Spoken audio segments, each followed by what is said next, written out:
Apa itu hak asasi manusia? Nah, hak asasi manusia adalah seperangkat hak yang dimiliki setiap manusia tanpa membedakan jenis kelamin, ras, etnis, agama, bahasa, dan status sosial lainnya.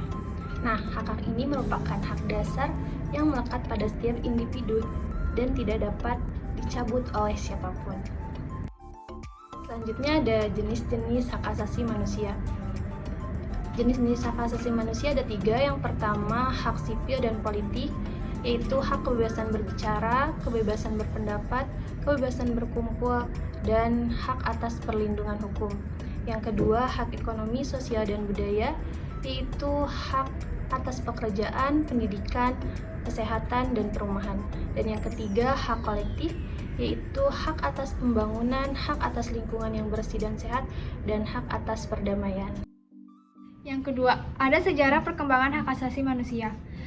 Konsep hak asasi manusia ini telah berkembang selama berabad-abad, dimulai dengan adanya Magna Carta pada tahun 1215. Proses ini mengabadikan prinsip-prinsip hak asasi manusia di Inggris.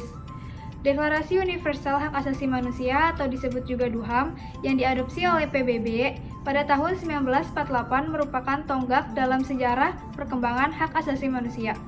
Deklarasi ini menetapkan sistem internasional untuk hak-hak asasi manusia dan telah menjadi dasar banyak perjanjian untuk seluruh dunia. Kenapa sih hak asasi manusia ini diperjuangkan? Karena untuk diakui, dihormati, dilindungi, dan ditegakkan demi harga diri setiap manusia. Yang ketiga ada pelanggaran hak asasi manusia. Pelanggaran HAM terjadi ketika seseorang atau kelompok orang tidak dihormati atau dilindungi hak-hak asasinya. Pelanggaran HAM dapat dilakukan oleh siapa saja, termasuk pemerintah, individu, atau perusahaan. Pelanggaran HAM dapat berupa fisik seperti penyiksaan dan pembunuhan, atau non-fisik seperti diskriminasi atau pembatasan kebebasan.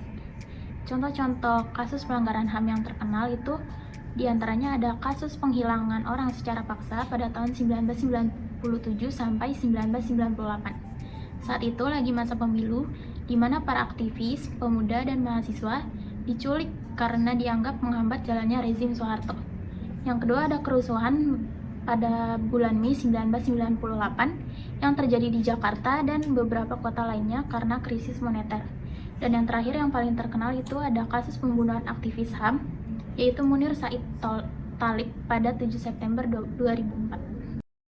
Yang terakhir, cara memperjuangkan hak asasi manusia. Sebenarnya, ada banyak cara untuk memperjuangkan hak asasi manusia. Kita bisa menyimpulkan diantaranya yang pertama, yaitu meningkatkan kesadaran tentang HAM. Yang kedua, melobi pemerintah untuk menghormati dan melindungi HAM. Nah, yang ketiga, mendukung organisasi HAM. Yang keempat, mencatat pelanggaran HAM dan melaporkannya ke badan-badan yang berwenang. Yang kelima, yang terakhir, yaitu mengambil tindakan hukum terhadap pelanggaran HAM. Jadi, untuk meningkatkan kesadaran masyarakat tentang HAM, langkah pertama yang perlu dilakukan untuk memperjuangkan HAM adalah meningkatkan kesadaran masyarakat tentang HAM. Dan masyarakat perlu memahami apa itu HAM dan mengapa HAM itu penting dan bagaimana cara melindungi HAM. Terus, hal ini juga dapat dilakukan melalui berbagai kegiatan seperti pendidikan HAM, sosialisasi HAM, dan kampanye HAM. Mendukung upaya pemerintah dalam penegakan HAM yang tadi disebutkan, yaitu pemerintah memiliki peran penting dalam penegakan HAM.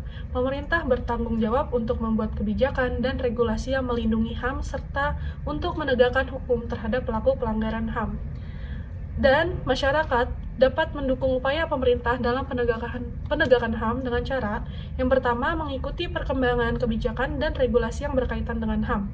Yang kedua, mengkritisi kebijakan dan regulasi yang tidak sesuai dengan HAM. Yang ketiga, menyampaikan aspirasi kepada pemerintah terkait penegakan HAM.